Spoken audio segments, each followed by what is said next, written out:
Despite signing LeBron James, they missed the playoffs for the sixth consecutive time. It's the first time LeBron had missed the playoffs since his second year in the league. And then, as you will recall, on the final day of the regular season, team president Magic Johnson abruptly resigned after just 2 years on the job. He said he was happier when he wasn't in that role. There's been any number of reasons given for why he may have wanted to get out. Soon after the season ended, then Luke Walton was fired as head coach. Then they thought they wanted Ty Lue. That went badly. Monty Williams, that went badly. So they hire Frank Vogel to be their new head coach. And then they get some good news on Tuesday. They move up all the way to number 4 in the draft. 11 had been their previously slotted spot. Our projections have them taking Vanderbilt guard Darius Garland in that spot should they stay there. But it all of a sudden becomes a more interesting bargaining chip to try and trade for Anthony Davis. So Matt is just one who obviously you make your home there. You know it inside and out and played so recently. What is your perspective on all that we see going on with the Lakers right now? I think, for the storm and for the sun to come out, management has to be stable. I think everything starts at the top, and it's been a mess the last 6 years. They have the worst winning percentage in the NBA in the last 6 years.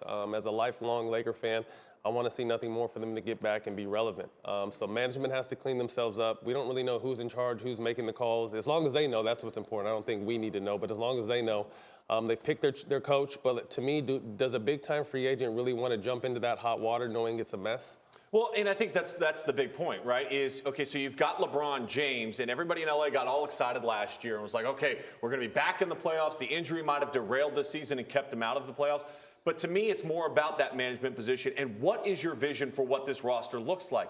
After they signed LeBron James last year, the rest of the guys that they signed, everybody in LA was like, this doesn't fit. This doesn't work. How is this going to be successful? And at the end of the day, it wasn't successful. And then you couple that with essentially taking all your young, talented assets and announcing that you're basically trying to move them. And then they're like, whatever. I thought Jay Will's point the other day was great. I don't know where Jay Will is in the studio, but I thought it was great when he said they sent Kyle Kuzma to the draft lottery. Knowing he could be traded. And he might be traded to get to New Orleans to get Anthony Davis to Los Angeles. Right, I mean, this is just how dysfunctional this LA franchise has become. The more stable franchise in LA right now is the Clippers. No question. It is so dysfunctional that we sometimes overlook the fact that Magic Johnson, who is basketball royalty, just stepped down from his position on the last day of the season without telling anyone he was going to do it.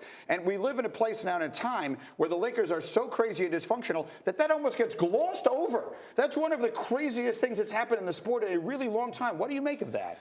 I think Magic was just tired. You know what I mean? There's a lot of behind the back talking and blind CCs and a lot of stuff going on where Magic looked at the situation like, I feel like I'm helping you guys and I don't really you need me more than I need you. And he was just tired of it, So he was tired of taking all the heat and not really being allowed to do what he wanted to do. So he just walked away. To me, I think it was an emotional move. I understand the move, but I think if you're going to make that move, at least have the respect to talk to LeBron because I think he was integral in bringing LeBron to LA. Okay, so let me just give you a scenario.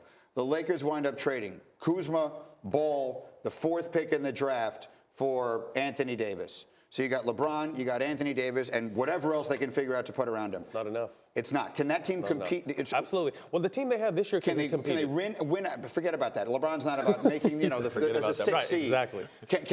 Are they a championship contender in the West? No, with Frank Vogel and those 2 star players, it's not enough in the West. You agree? I do agree. And given the current state of this organization, I have zero confidence that they will win an NBA championship while LeBron James is on the Lakers roster. Yeah, I think that's a real question. I don't know. It'd be interesting. If KD does leave Golden State, it opens things up a lot in that Western Conference. And if you have a motivated LeBron James and Anthony Davis together, that's a pretty dangerous combination to start with.